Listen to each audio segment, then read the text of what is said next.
मामले में चीन पर बढ़ती भारत की निर्भरता पर उद्योगपतियों के एक संगठन ने चिंता जताई। Association of Indian medical device industry का दावा यह कि मेडिकल उपकरणों के मामले में भारत की इंपोर्ट पर निर्भरता पिछले कुछ सालों में तेजी से बढ़ी है, जिसमें सबसे बड़ा हिस्सा चीन का है। मतलब ये कि भारत के छोटे क्लिनिक से लेकर बड़े अस्पताल तक जिन उपकरणों पर निर्भर हैं, वो चीन से आ रहे हैं। Association of Indian medical device industry ने चीन पर बढ़ रही देश की इसी निर्भरता पर चिंता जताई। चीन पर निर्भरता बढ़ना अकेली परेशानी नहीं है, बल्कि दावा तो ये किया जा रहा है कि इससे भारत की अर्थव्यवस्था को भारी नुकसान हो रहा है, क्योंकि भारत में मेडिकल उपकरण बनाने के कारोबार में लगी कंपनियां घुटनों पर आ चुकी हैं। चीन की कंपनियों से मिल रही टक्कर में छोटे उद्योग टिक भी नहीं पा रहे। केवल चीन में बने उपकरणों की कम कीमत ही इसकी वजह नहीं है, बल्कि और भी कई कारण हैं, जिनकी वजह से चीन इस मामले में 21 साबित हो रहा है। दावा यह किया जा रहा है कि भारत में मेडिकल उपकरण बनाने वाले कुछ उद्योगपति तो काम धंधा बंद करने पर मजबूर हो रहे हैं। आंकड़ों के मुताबिक अप्रैल 2021 से मार्च 2021 के बीच भारत में मेडिकल उपकरणों का इंपोर्ट 63,200 करोड़ रुपए का रहा। पिछले साल के मुकाबले यह आंकड़ा 41% ज्यादा रहा था, जो अपने आप में एक रिकॉर्ड है। अप्रैल 2020 से मार्च 2021 के बीच इंपोर्ट 44,708 करोड़ रुपए का रहा था। लेकिन हैरान करने वाली बात यह है कि मार्च 2017 में खत्म हुए साल में यही आंकड़ा केवल 12,866 करोड़ रुपए का रहा था। लेकिन 6 साल में मेडिकल उपकरणों की खरीद में भारत की निर्भरता इंपोर्ट पर इस कदर बढ़ गई कि कुल इंपोर्ट 5 गुना हो गया, जिसमें कोरोना वायरस को बहुत बड़ी वजह माना जा रहा है। क्योंकि कोरोना वायरस के बाद पहला तो देश के लोगों में सेहत की तरफ जागरूकता बढ़ी और दूसरा बड़े पैमाने पर अस्पतालों की जरूरत महसूस हुई। देश में जगह जगह छोटे अस्पतालों के अलावा बहुत बड़ी संख्या में मल्टी स्पेशलिटी हॉस्पिटल भी बन रहे हैं। इनमें लगने वाले उपकरणों में भारत पूरी तरह आत्मनिर्भर नहीं है, इसीलिए इंपोर्ट करना जरूरी है। ऊपर से मेडिकल उपकरणों का आयात बेहद सस्ता है। केंद्र सरकार इन उपकरणों पर 0 से लेकर 7.5% के बीच ड्यूटी लेती है, जिसके कारण विदेशी उद्योगपतियों के लिए भारत के उद्योगपतियों को टक्कर देना और भी आसान हो जाता है। लेकिन दुनिया के बाकी मुल्कों से ज्यादा इन हालात का फायदा चीन उठा रहा है। इसीलिए लगातार चीन से होने वाले इंपोर्ट का आंकड़ा बड़ा हो रहा है। चीन से भारत ने मार्च 2021 में खत्म हुए साल में 9,112 करोड़ रुपए के उपकरण इंपोर्ट किए थे, लेकिन मार्च 2022 में खत्म हुए कारोबारी साल में यह आंकड़ा 13,538 करोड़ पर पहुंच गया। एक ही साल में यह उछाल 48% का रहा। यानी भारत में ताबड़तोड़ बन रहे अस्पतालों के दम पर चीन के उद्योग चांदी करने से नहीं चूक रहे। दूसरी तरफ हैरान करने वाला एक और आंकड़ा भी सामने आया। भारत में मेडिकल उपकरण बनाने वाले कारखानों की गिनती एक ही साल में 1800 से कम होकर 1500 पहुंचने की बात सामने आई है। मतलब ये कि एक तरफ बड़ी संख्या में अस्पताल बन रहे हैं, तो दूसरी तरफ उपकरण बनाने वाले उद्योग दम तोड़ रहे हैं। भारत के छोटे उद्योगपतियों का कहना है कि ये उपकरण बनाने का कच्चा माल वो जितने पैसे में खरीदते हैं, उतनी कीमत में तैयार उपकरण चीन भेज देता है। इसीलिए चिंता यह है कि मेडिकल उपकरणों के मामले में बढ़ती निर्भरता चीन को ताकत देने वाली है। पाकिस्तान और चीन के अपनी जोड़ी में तुर्की को शामिल कर उसे तिकड़ी बनाने की कोशिश को भारत ने आड़े हाथ लिया। चीन और पाकिस्तान मिलकर CPEC यानी चाइना पाकिस्तान इकोनॉमिक कॉरिडोर बना रहे हैं, लेकिन अब वो इस प्रोजेक्ट में किसी तीसरे देश को भी शामिल करना चाहते हैं। इसी बात पर भारत ने चेतावनी दी कि अगर कोई तीसरा देश CPE से जुड़ा तो वो वाजिब जवाब देगा और अपनी 1 इंच जमीन का सौदा कतई बर्दाश्त नहीं करेगा। भारत के विदेश मंत्रालय के प्रवक्ता अरिंदम बागची ने एकदम सख्त लहजे में बयान जारी कर कहा कि भारत मजबूती से CPEC के प्रोजेक्ट का विरोध करता है, जो कि भारत के उस इलाके में है जिस पर पाकिस्तान ने कब्जा किया हुआ है। यह गैर कानूनी और नाजायज है और बिल्कुल भी स्वीकार नहीं किया जा सकता। भारत पहले दिन से ही CPEC का विरोध करता आ रहा है। उस पर उसमें किसी तीसरे देश की एंट्री की बात नहीं, भारत की त्योरियां चढ़ा दी। और भारत ने दो टूक कहा कि वो चीन और पाकिस्तान के ख्वाब को कभी हकीकत में नहीं बदलने देगा। असल में पाकिस्तान चाहता है कि उसका दोस्त तुर्की CPE से जुड़ जाए। बल्कि मई में ही पाकिस्तान के प्रधानमंत्री शहबाज शरीफ ने CPEC के विस्तार और उसमें तुर्की को शामिल करने का प्रस्ताव भी रखा था। तुर्की पाकिस्तान का पुराना साथी है और दोनों के रक्षा संबंध काफी मजबूत हैं। पाकिस्तान तुर्की को नेवल सिस्टम के कई ऑर्डर दे चुका है। उससे वो अपने विमानों को अपग्रेड करने और दूसरे हथियारों के लिए भी कई डील कर चुका है। पाकिस्तान से अपनी यही दोस्ती निभाने के चक्कर में तुर्की कई बार कश्मीर के मुद्दे पर उल जलूल बयान देकर भारत को नाराज कर चुका है। लेकिन पाकिस्तान पहले तो सिर्फ चीन के साथ मिलकर भारत के खिलाफ साजिश बुनने में जुटा था, मगर अब वो तुर्की को CPEC से जोड़कर अपना उल्लू सीधा करना चाहता है। बल्कि उसकी चाल तो CPEC को भारत के दोस्त अफगानिस्तान तक ले जाने की है। जिसके बारे में 21 जुलाई को चीन के असिस्टेंट फॉरेन मिनिस्टर और पाकिस्तान के विदेश सचिव के बीच बातचीत भी हुई थी। उस मुलाकात में दोनों इस बात पर राजी हुए थे कि CPEC से दूसरे देशों को भी जोड़ा जाएगा और उसके प्रोजेक्ट्स को अफगानिस्तान तक ले जाया जाएगा। जबकि CPEC पहले ही लंबा चौड़ा प्रोजेक्ट है। वो हाईवे, रेल और पाइपलाइनों का 3000 किलोमीटर लंबा ऐसा रूट है जो उत्तर पश्चिमी चीन को पश्चिमी पाकिस्तान से जोड़ता है। CPEC शुरू होता है चीन के शिनजियांग प्रांत से और जाता है पाकिस्तान के बलूचिस्तान के ग्वादर बंदरगाह तक। लेकिन इस दौरान CPEC गिलगित बाल्टिस्तान से भी गुजरता है। भारत की दिक्कत इसी बात से है क्योंकि गिलगित बाल्टिस्तान है POK यानी पाकिस्तान ऑक्युपाइड कश्मीर में, मतलब वो इलाका जो है तो भारत का हिस्सा लेकिन उस पर पाकिस्तान कुंडली मारकर बैठा है।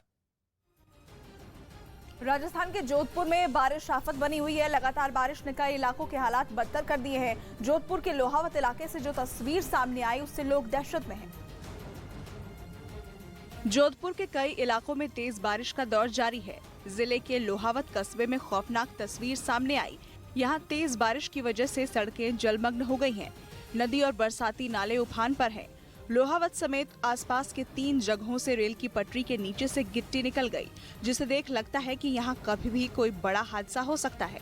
जोधपुर रेलवे स्टेशन, पूरा yard, Raikabagh yard water locked हो गया था। ट्रैक के ऊपर से पानी बह रहा था। इसकी पेरेनियल प्रॉब्लम है क्योंकि जोधपुर स्टेशन, रायकाबाग ये लो लाइन में स्टेटेड है। सिटी का सारा पानी आ जाता है। कई जगहों पर जलभराव के चलते हालात और भी खराब हो गए हैं। जोधपुर और रायकाबाग रेलवे स्टेशन पर भी भारी जलभराव हुआ है। ट्रैक के दोनों ओर पानी आ जाने से काफी दिक्कत हो रही है। पटरियों के नीचे और ऊपर भी पानी बह रहा है। हालांकि रेलवे की कई टीमें मौके पर भेज दी गई हैं। भारी बारिश की चेतावनी पर बड़ी खबर है। मौसम विभाग ने देश के कई राज्यों में अगले 2 से 3 दिन तक भारी बारिश का अलर्ट जारी किया है। मध्य प्रदेश, उत्तर प्रदेश, बिहार में अगले 3 दिन तक जोरदार बारिश की चेतावनी जारी की गई है। इसके साथ ही जम्मू कश्मीर में भी अगले 2 दिन में तेज बारिश हो सकती है, जबकि राजस्थान के लोगों के लिए आने वाले 2 दिन मुसीबत भरे हो सकते हैं। वहां पिछले 2 दिन से हो रही जोरदार बारिश ने कई जिलों में बाढ़ जैसे हालात पैदा कर दिए हैं।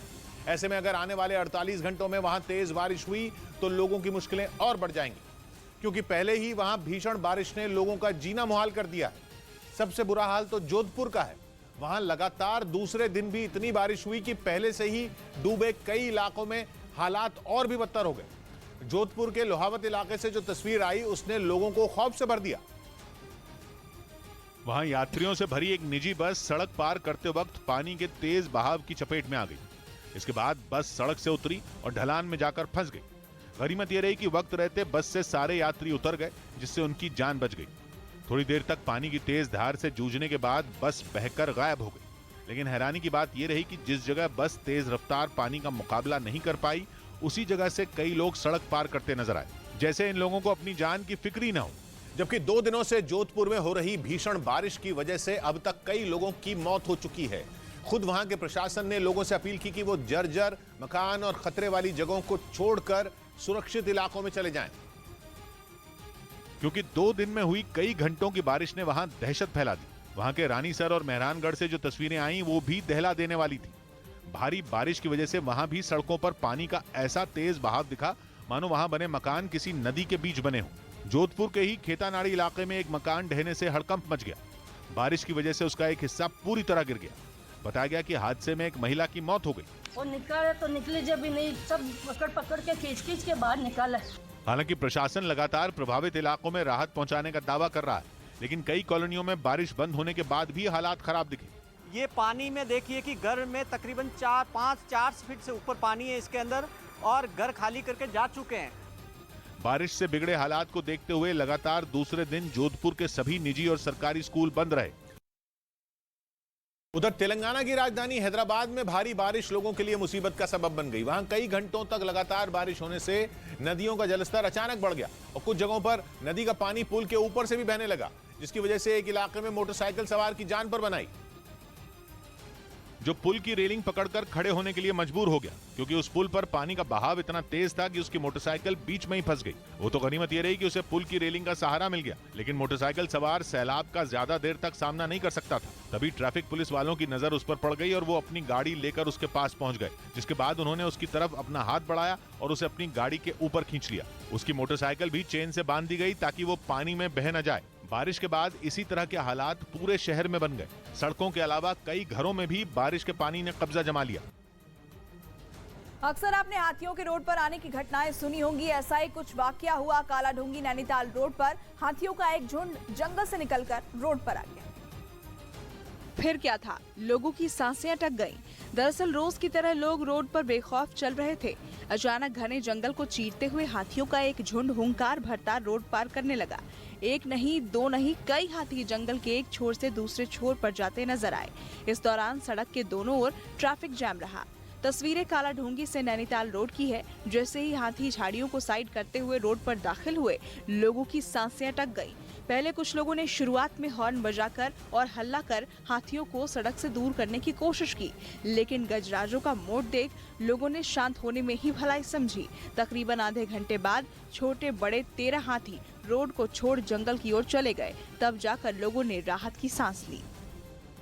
जबकि मध्य प्रदेश के कई इलाकों में लगातार हो रही भारी बारिश ने तबाही मचा दी। वहां पिछले 24 घंटों से राज्य के अलग अलग हिस्सों में मूसलाधार बारिश हो रही है, जिससे नदियों का जलस्तर बढ़ गया, जिसकी वजह से छिंदवाड़ा के एक इलाके में एक मोटरसाइकिल पानी के तेज बहाव में बह गई। सामने आए वीडियो में 2 लोग मोटरसाइकिल पर बैठकर पुल पार करने की कोशिश करते दिखाई दिए, लेकिन पानी का बहाव इतना तेज था कि मोटरसाइकिल का बैलेंस बिगड़ गया और बीच में ही वो फिसल कर गिर गई। हालांकि वो उसे खींचकर उस पुल के दूसरी तरफ लाना चाहते थे, लेकिन उनकी मोटरसाइकिल तेज बहाव की वजह से नदी में जा गिरी। हालांकि मोटरसाइकिल सवार लोगों को सुरक्षित वहां से निकाल लिया गया। उधर जम्मू कश्मीर के बनिहाल से हैरान कर देने वाला वीडियो सामने आया। वहां भारी बारिश की वजह से पहाड़ का एक हिस्सा खिसक कर सड़क पर आ गिरा। हालांकि इस हादसे में किसी को कोई नुकसान नहीं पहुंचा, लेकिन पहाड़ से बेहिसाब मलबा आने की वजह से पूरी सड़क बंद हो गई। इस घटना का जो वीडियो सामने आया उसमें पानी के साथ पहाड़ से मलबा सड़क पर गिरता दिखाई दिया। पहाड़ से मलबा इस तरह से आ रहा था मानो पहाड़ों के बीच से कोई नदी उतर रही हो। सड़क पर मलबा इकट्ठा होने से जम्मू श्रीनगर हाईवे बंद हो गया, जिसकी वजह से सड़क के दोनों तरफ लंबा जाम लग गया। हालांकि बाद में खुदाई करने वाली मशीन से पहाड़ से आए मलबे को हटाया गया और फिर सड़क को खोल दिया गया। इस बीच जम्मू कश्मीर के श्रीनगर से हैरान कर देने वाला वीडियो सामने आया। वहां तेज आंधी और भारी बारिश की वजह से एक बड़ा पेड़ सड़क से गुजर रही कार पर गिर गया। इस घटना के बाद वहां हड़कंप मच गया। जो वीडियो सामने आया उसमें सड़क से एक सफेद रंग की गाड़ी गुजरती दिखाई दी। ठीक उसके पीछे एक दूसरी कार भी नजर आई, लेकिन जैसे ही वो कार आगे बढ़ी उस पर सड़क किनारे खड़ा एक पेड़ गिर गया, जिसकी वजह से कार में सवार लोग दब गए। सड़क के बीचों बीच पेड़ के गिरने की वजह से पूरा रास्ता बंद हो गया।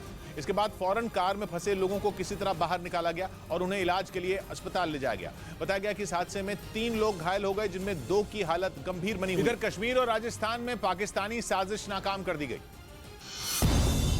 कुलगाम में एनकाउंटर के दौरान एक सेना का जवान घायल हो गया, जिसे बाद में अस्पताल में भर्ती करवाया गया। हालांकि इस मुठभेड़ के दौरान आतंकी वहां से भागने में कामयाब रहे। शोपियां में कई जगहों पर कुछ फरार आतंकियों की तलाश में पोस्टर चिपकाए गए। राजस्थान के श्रीगंगानगर जिले में पाकिस्तान की तरफ से ड्रोन के जरिए हेरोइन भिजवाई गई, लेकिन पुलिस ने सख्ती दिखाते हुए 2 आरोपियों को हेरोइन के साथ गिरफ्तार कर लिया। इस बीच फिलीपींस के अलग अलग हिस्सों में आए जोरदार भूकंप की चपेट में आने से 6 लोगों की मौत हो गई, जबकि कई लोग घायल हो गए। रिक्टर स्केल पर 7 की तीव्रता वाले भूकंप से लोग सहम गए, जिसका असर पार्क में खड़े लोगों पर भी दिखा। जिस समय भूकंप आया, पार्क में लगी एक मीनार टूटती दिखी, जिसके बाद वहां मौजूद लोग जान बचाकर भागते नजर आए। फिलीपींस के एब्रा शहर में भी भूकंप ने जमकर तबाही मचाई। भूकंप के झटके इतने जोरदार थे कि स्विमिंग पूल का पानी बाहर निकलता नजर आया। यही नहीं, तेज भूकंप की वजह से वहां कई इमारतें बर्बाद हो गईं, जबकि कुछ घरों की दीवारों में दरार तक आ गई। और ऐसी ही कुछ तस्वीरें विगन सिटी से भी सामने आई, जहां भूकंप से कई घरों को नुकसान पहुंचा। भूकंप के तेज झटकों के बाद एक चर्च के बाहर का हिस्सा भी टूटा दिखाई दिया। जानकारी के मुताबिक फिलीपींस के अलग अलग हिस्सों में भूकंप की चपेट में आने से करीब 90 लोग घायल हो गए। उधर अमेरिका के हवाई से हैरान करने वाली तस्वीरें सामने आई। वहां एक सील मछली ने बुजुर्ग पर हमला कर दिया, जिसका वीडियो वायरल हो गया, जिसमें साफ दिखा कि 100 साल की वो महिला समुद्र में तैराकी करने के लिए जैसे ही उतरी, उन पर सील ने हमला कर दिया। ऐसे में काफी देर तक बुजुर्ग ने खुद को उस सील से बचाने की कोशिश की। समंदर में तैरकर सील से दूर जाने की कोशिश करती दिखाई दी, लेकिन सील ने भी उनका पीछा नहीं छोड़ा। कुछ देर में वहां राहत बचाव की टीम नाव से पहुंची और उस महिला को सुरक्षित बाहर निकाल लिया। बताया गया कि कैलिफोर्निया की रहने वाली ये महिला जिस जगह समुद्र में तैराकी करने के लिए उतरी थी, उसी जगह पर सील ने कुछ दिन पहले बच्चे को जन्म दिया था, जिसके बाद से लोगों को चेतावनी दी गई थी कि वो उस जगह के आसपास न जाएं, जिसे बुजुर्ग ने नहीं माना और यही कारण रहा कि उनकी जान खतरे में पड़ गई। हालांकि उनके खिलाफ किसी तरह की कार्रवाई नहीं की गई। उत्तर प्रदेश के चित्रकूट में लगातार हो रही मूसलाधार बारिश ने नदियों का जलस्तर बढ़ा दिया है, जिसके चलते कई रास्तों से लोगों का संपर्क टूट गया है। कई घंटों तक लगातार बारिश से नदियों का जलस्तर अचानक बढ़ गया। कुछ जगहों पर नदी का पानी पुल के ऊपर से भी बहता दिखाई दिया, जिसकी वजह से कई इलाकों में खतरा बढ़ गया। शिवरामपुर चौकी क्षेत्र के भैंसोधा संपर्क मार्ग पर भी पानी आ गया। इसी के रास्ते में बने थोथी चेक डैम पानी के तेज बहाव के कारण बह गया। लोग जान जोखिम में डालकर पानी के बीच से गुजर रहे हैं। पानी के तेज बहाव में कई जगहों पर सड़कें धंस गई, जिसकी वजह से कई गांवों का संपर्क टूट गया। ग्रामीणों को आने जाने में काफी परेशानी का सामना करना पड़ रहा है। हालांकि इस ओर प्रशासन का कोई ध्यान नहीं है।